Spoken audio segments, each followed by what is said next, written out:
In this video, I'll show you how to create a shared Google Calendar so you can easily share schedules, events, meetings, or plans with other people. This is perfect for teams, families, businesses, or even personal projects. Let's get started. First, open your web browser and go to Google Calendar. Once Google Calendar opens, make sure you're signed in to your Google account. Now look over to the left side of the screen where it says My Calendars. To create a brand new shared calendar, click the plus icon next to Other Calendars. A small menu will appear. From here, click on Create New Calendar. Now you can enter the name of your calendar. For example, you can name it Team Schedule, Work Calendar, Family Events, Content Planning, or anything you want. You can also add a description and choose your time zone if needed.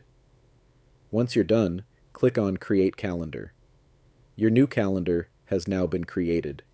Next, we need to share it with other people. On the left side, find the calendar you just created.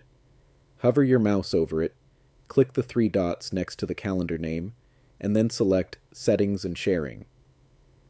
Now scroll down until you find the section called Share with Specific People or Groups. Click on Add People and Groups.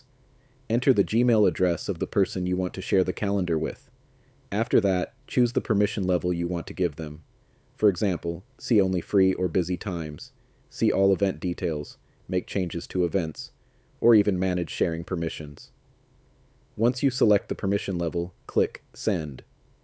Google will now send them an invitation email, and once they accept it, the shared calendar will appear in their Google Calendar automatically. And that's basically it. You've successfully created and shared a Google Calendar. Now everyone you shared it with can collaborate, view events, and stay organized together in real time. If you found this video helpful, don't forget to like and subscribe for more simple and easy tech tutorials. Thanks for watching, and I'll see you in the next video.